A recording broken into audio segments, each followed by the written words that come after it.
ये आकाशवाणी का पटना केंद्र है। प्रस्तुत है साप्ताहिक कार्यक्रम सामयिक चर्चा। आज के इस अंक में सुनिए 13 जनवरी से उत्तर प्रदेश के प्रयागराज में शुरू हो रहे महाकुंभ 2025 और महाकुंभ को समर्पित आकाशवाणी के चैनल कुंभवाणी पर विशेष रिपोर्ट।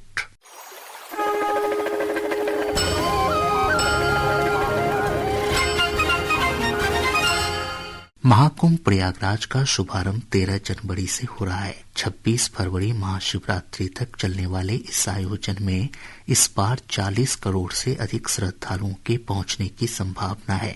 उत्तर प्रदेश के मुख्यमंत्री योगी आदित्यनाथ ने कहा कि इस बार का कुंभ अधिक दिव्य और भव्य होगा। उन्होंने कहा कि महाकुंभ मेला लोगों के बीच सामाजिक समरसता का संदेश देता है। सनातन गौरव और गर्व का एक महा आयोजन है, एक महासमागम है। जिसको सनातन धर्म की गौरव और गरिमा को देखना हो तो वह कुंभ का दर्शन करे, कुंभ में आकर के अवलोकन करे।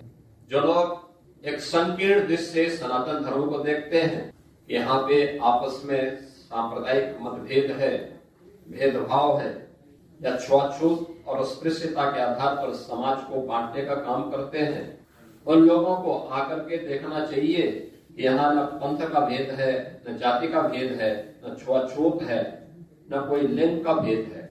सभी पंथ और संप्रदाय एक साथ एक ही संगम पर स्नान करते हैं।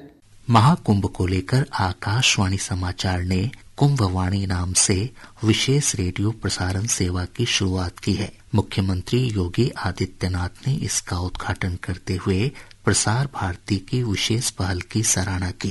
चाहते भी यहाँ नहीं पहुँच पाते क्योंकि बड़ी आबादी ऐसी है जो लोग अपने किन्हीं कारणों से यहाँ नहीं पहुँच पा रहे हैं, उन तक हम पहुँचेंगे टेक्नोलॉजी के माध्यम से, इस प्रकार की सुविधाओं के माध्यम से, और वह सजीव प्रसारण उनके माध्यम से हम उनके सामने कर पाएंगे। तो मुझे लगता है कि उनको भी सनातन गौरव की इस महासमागम को जानने सुनने आने वाली पीढ़ी को बताने का एक अवसर प्राप्त होगा। मैं इस अवसर पर एक बार फिर से प्रसार भारती को हृदय से धन्यवाद देता हूँ और उनके इस पूरे कार्यक्रम के प्रति अपनी शुभकामनाएं देता हूँ। श्री योगी आदित्यनाथ ने कहा कि आकाशवाणी का कुंभवाणी चैनल लोगों को महाकुंभ मेले की विभिन्न गतिविधियों से अवगत कराएगा। न केवल कुंभ के कार्यक्रमों को आंखों देखा हाल के माध्यम से, बल्कि महाकुंभ के आयोजन के साथ जुड़े हुए हमारे धार्मिक उद्धरणों को भी, चाहे वह श्री रामचरितमानस के गायन का हो, श्रीमद् भगवत गीता का हो या अन्य वैदिक शास्त्रों का, पुराणों का, उपनिषदों के उद्धरणों को, कुंभ महाकुंभ के रहस्य के बारे में, उसके धार्मिक, उसके आध्यात्मिक, उसके सांस्कृतिक और उसके सामाजिक और आर्थिक पहलुओं को भी ध्यान में रख करके इस आयोजन का साक्षी हम सबको दूर दराज के गाँव में, मुझे लगता है कि यह फैलाने का काम कुंभवाणी, आकाशवाणी और प्रसार भारती करेगी। एक सुनहरा अवसर है। मुझे लगता है कि जब भी हम सनातन धर्म के इस गौरव को पूरी ईमानदारी के साथ आगे बढ़ाएंगे तो ये मान करके चलिए कि आम जन के मन में उसके प्रति श्रद्धा का भाव होगा। और जो आज उत्तर प्रदेश के मुख्यमंत्री ने रेडियो के कार्यक्रमों की लोकप्रियता का उल्लेख करते हुए कहा कि अब भी एफएम के प्रसारण लोगों की पसंद बने हुए हैं और अलग प्रकार के कार्यक्रमों के माध्यम से कितना लोकप्रिय होता था। हर घर में रेडियो जरूर होता था, हर घर में होता था, और एफएम चैनल तो आज भी युवाओं के बीच में बहुत लोकप्रिय है।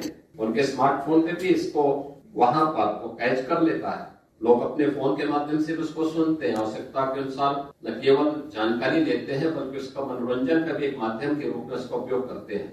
आकाशवाणी ने महाकुंभ की थीम पर विशेष मोन्टाज की भी शुरुआत की है। प्रसार भारती के अध्यक्ष नवनीत कुमार सहगल ने कहा कि आकाशवाणी और दूरदर्शन पूरे महाकुंभ के दौरान सभी प्रकार की गतिविधियों से लोगों को अवगत कराएंगे। देखिए, कुंभवाणी चैनल सुबह 5 बजे से लेकर रात में 10 बजे तक पूरा सिर्फ कुंभ के बारे में ही समाचार और पूरी जो कुंभ की गतिविधियां हैं वो पूरा दिखाता रहेगा। इसके साथ साथ हमारे 2 चैनल प्रसार भारती के, दूरदर्शन नेशनल और डीडी न्यूज़, कुंभ से संबंधित सभी आयोजनों का, सभी कार्यक्रमों का प्रसारण, रिकॉर्डेड प्रसारण और ये सब करते रहेंगे।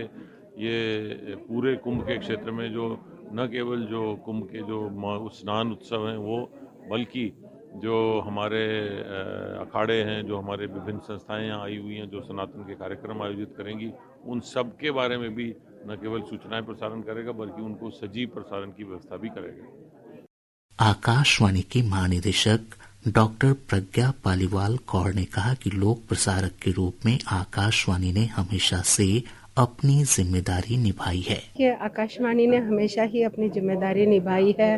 हर तरह से जो विकासात्मक कार्य तो होते ही हैं, साथ ही सनातन और धर्मों को के प्रचार प्रसार में और कुछ जो इतना महत्वपूर्ण एक समागम हो रहा है महाकुंभ का, उसके लिए एक समर्पित करते हुए आकाशवाणी का एक विशेष चैनल कुंभवाणी शुरू किया गया है। इसमें कुंभ के विभिन्न आयाम के बारे में, कुंभ के इतिहास के बारे में और क्या कौन कौन आता है यहाँ पे, जो प्रतिभागी होते हैं, अलग अलग अखाड़े होते हैं, उनका इतिहास, अलग अलग धर्म के जो विभिन्न अवयवों पर आधारित विशेष कार्यक्रम, और सबसे इस बार एक जो युवाओं को जोड़ने के लिए, महिलाओं को विशेष भागीदारी होती है कुंभ में, उसके लिए भी विशेष प्रयास किए जाएंगे। सजीव करीब 16 घंटे की ब्रॉडकास्टिंग होगी प्रतिदिन कुंभवाणी में, और प्रयास किया जाएगा कि समाज के हर वर्ग से को जोड़ा जाए इसके माध्यम से। विशेष प्रसारण चैनल कुंभवाणी को बेहतरीन पहल बताते हुए जाने माने भजन गायक अनूप जलोटा ने सराहना की है। बहुत अच्छा काम किया है। कुंभवाणी एक इतना सुंदर नाम है क्योंकि 144 साल के बाद ये कुंभ आया है, लोगों के अंदर कितना उत्साह है। तो कुंभवाणी बहुत सुंदर टाइटल है और मैं चाहूंगा कि इसके लिए मैं कभी रिकॉर्डिंग्स करूं। मैं दिल्ली विशेष आऊंगा आपके लिए और कुछ रिकॉर्डिंग करूंगा। देखिए, यहाँ जो जो काम हो रहे हैं वो आपके द्वारा जो लोगों तक पहुंचेंगे, ये बहुत अच्छा होगा क्योंकि यहाँ वो संत आ रहे हैं, वो संत महात्मा आ रहे हैं जो पहाड़ों में बैठ के तपस्या कर रहे हैं। वो उतरे हैं नीचे। सोचिए जरा, 144 वर्ष के बाद में आपको ऐसे लोग देखने को मिलेंगे जो नीचे आते ही नहीं है। वो आए हैं यहाँ लोगों को आशीर्वाद देने, क्योंकि उनकी तपस्या, उन्होंने जो विद्या प्राप्त की है, ज्ञान प्राप्त किया है, इनलाइटेंड जो हुए, वो यहाँ आकर वो बांटने आ रहे हैं नीचे। तो आप लोग सब पहुंचिए और पहुंच के उसका लाभ उठाइए। इसके साथ ही सामूहिक चर्चा का ये कार्यक्रम समाप्त होता है। इसके तहत आप सुन रहे थे प्रयागराज महाकुंभ और महाकुंभ को समर्पित आकाशवाणी के चैनल कुंभवाणी पर विशेष रिपोर्ट।